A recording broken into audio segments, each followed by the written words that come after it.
Bonjour à toutes et à tous, et bienvenue dans le deuxième épisode d'un podcast de la Gironde en commun, le podcast du président. Dans cet épisode, Jean-Luc Glaise, chef de file de la Gironde en commun, vous parlera de sa vision de la Gironde dans toute la diversité et les spécificités qu'elle représente. Bonne écoute. Bonjour Jean-Luc Glaise. Bonjour. Vous allez bien ? Oui, ça va, je vous remercie. C'est moi qui vous remercie d'être ici avec nous pour ce second épisode, car aujourd'hui nous nous intéressons à la Gironde, le plus grand département de France métropolitaine, dont vous êtes le président depuis 2015. Et donc la Gironde dans toute sa singularité, son histoire, ses traditions, sa qualité de vie, qui attire chaque année quand même plus de 20 000 habitants, mais aussi la Gironde dans toute sa diversité, puisqu'il y a la capitale de Bordeaux, il y a la métropole, son littoral, son estuaire, le bassin d'Arcachon, ces territoires ruraux, ça fait énormément de choses sur un territoire. Et aujourd'hui, on va parler de votre vision de la Gironde, de la façon dont vous la vivez, dont vous l'aimez, dont vous vous percevez dedans et quel est votre rôle aussi en tant que président de département. Et on va commencer par une question très simple. Quel regard vous portez sur la Gironde ? Est-ce que selon vous, on a une Gironde ou alors on a des Girondes au pluriel finalement ? Alors la question est presque fondamentale aujourd'hui dans l'action d'un département comme le nôtre parce que la Gironde, c'est d'abord une grande diversité. Avant d'être président du département, j'étais vice-président en charge notamment du tourisme.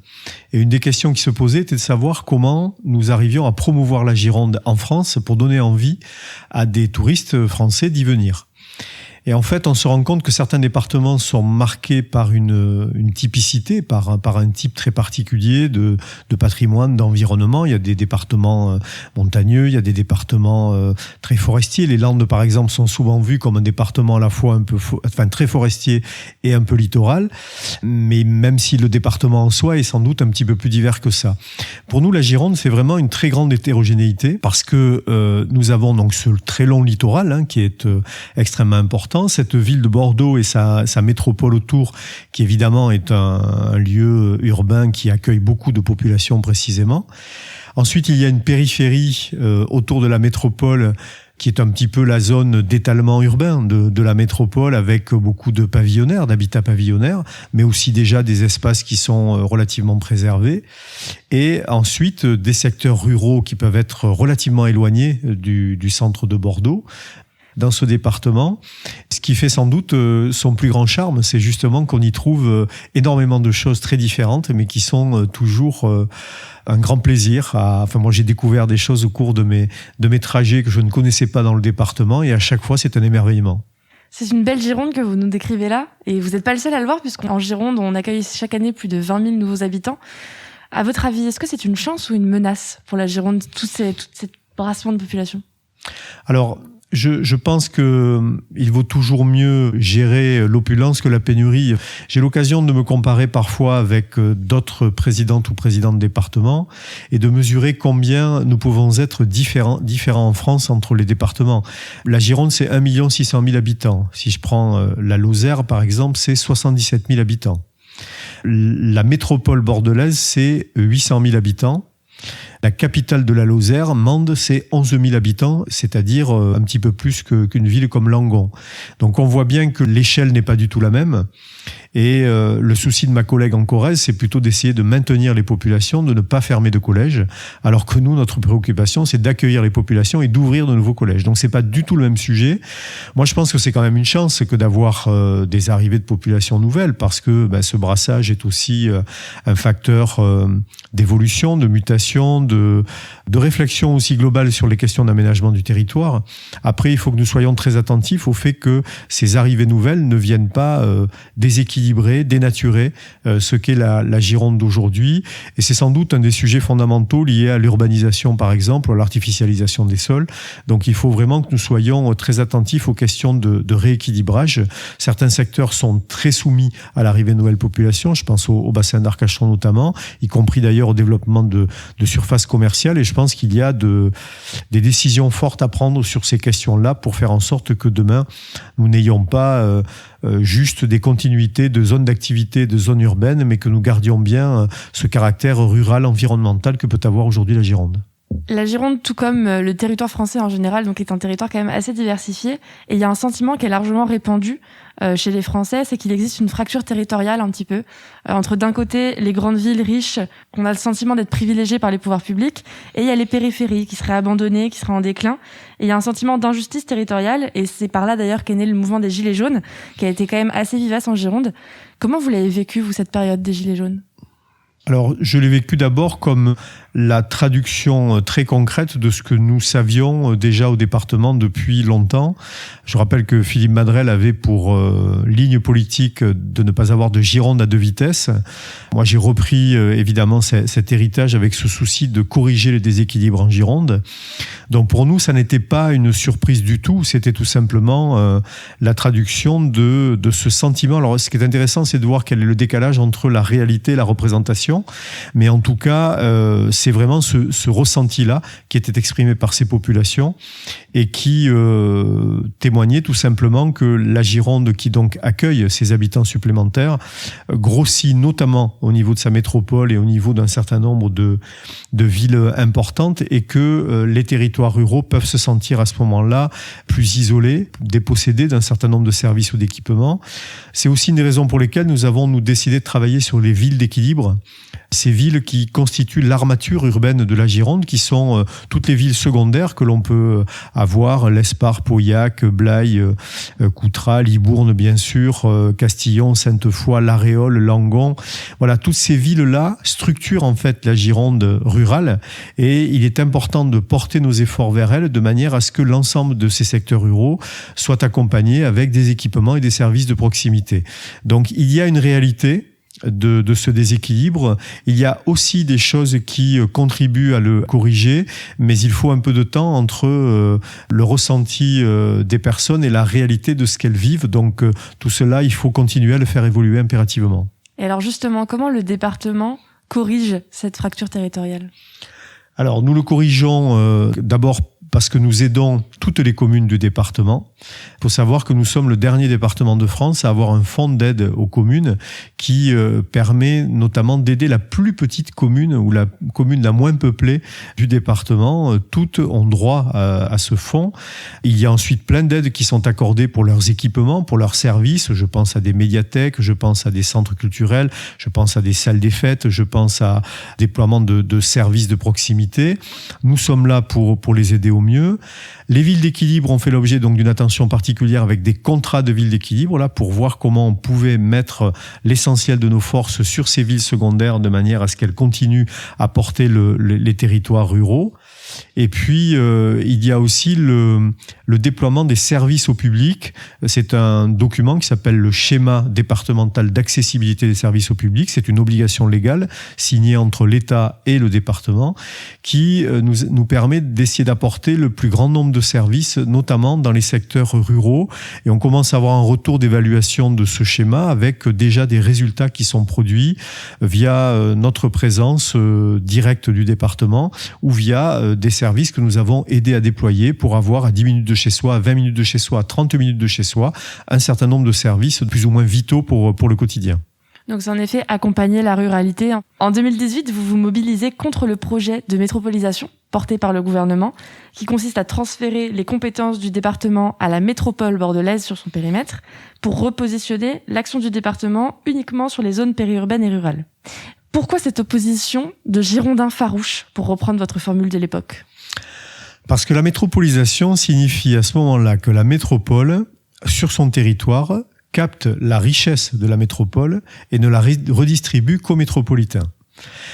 C'est quelque part créer une sorte de trou noir dans la Gironde qui fonctionne seul en lévitation sans se préoccuper du reste du département. Or nous, notre préoccupation depuis toujours a été de faire en sorte justement qu'on puisse corriger les déséquilibres des secteurs ruraux en réinjectant des moyens que l'on peut capter sur la métropole vers le rural. C'est une condition qui nous paraît essentielle parce que la métropole ne peut pas vivre seule en vase clos. Elle est forcément dépendante des territoires périphériques en matière d'alimentation et d'agriculture, en matière d'eau potable, en matière évidemment de main-d'œuvre, puisqu'on voit les sujets de mobilité tous les jours.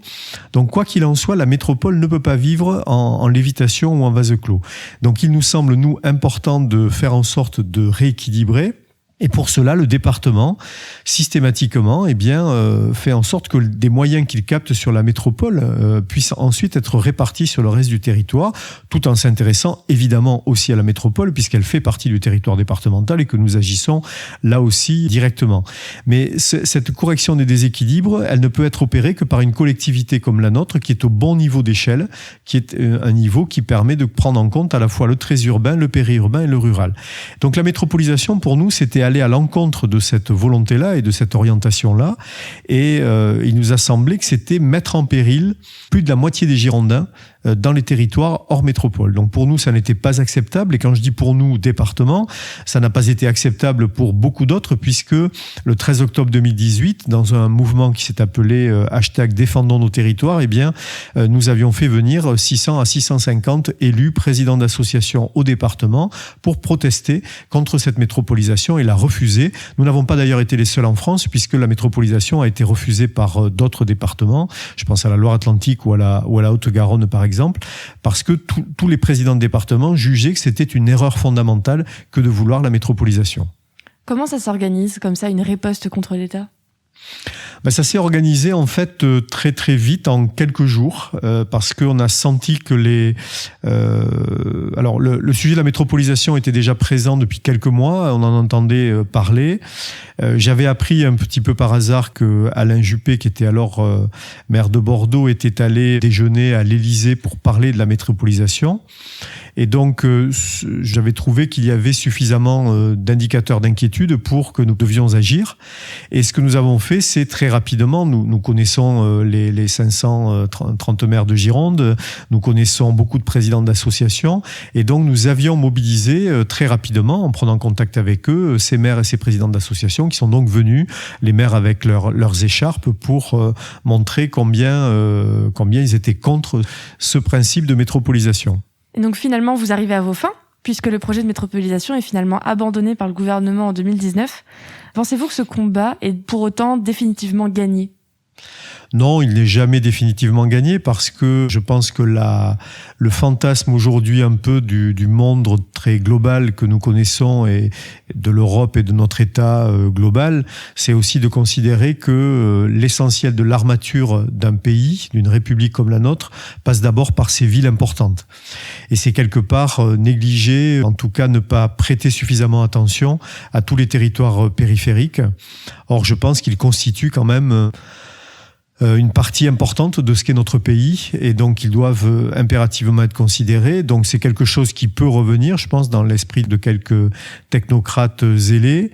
En revanche, je pense que le mouvement des Gilets jaunes a amené à mettre le doigt précisément sur cette réalité-là, et donc sur le fait que la métropolisation n'était pas une bonne idée. Je pense qu'Alain Juppé s'est mis un petit peu en retrait par rapport à ce sujet à ce moment-là, parce qu'il a vécu des choses difficiles sur Bordeaux, et donc a pris conscience que la métropolisation était sans doute un très mauvais signe au regard du mouvement des Gilets jaunes et de sa violence. Donc voilà, je pense que c'est quelque chose qui reste dans certains esprits. Maintenant, attention, on voit ce que produit la fracture entre des secteurs urbains réputés riches, ce qui n'est pas forcément d'ailleurs la réalité de tous les secteurs urbains. Il y a quand même des quartiers politiques de la ville qui sont en grande difficulté.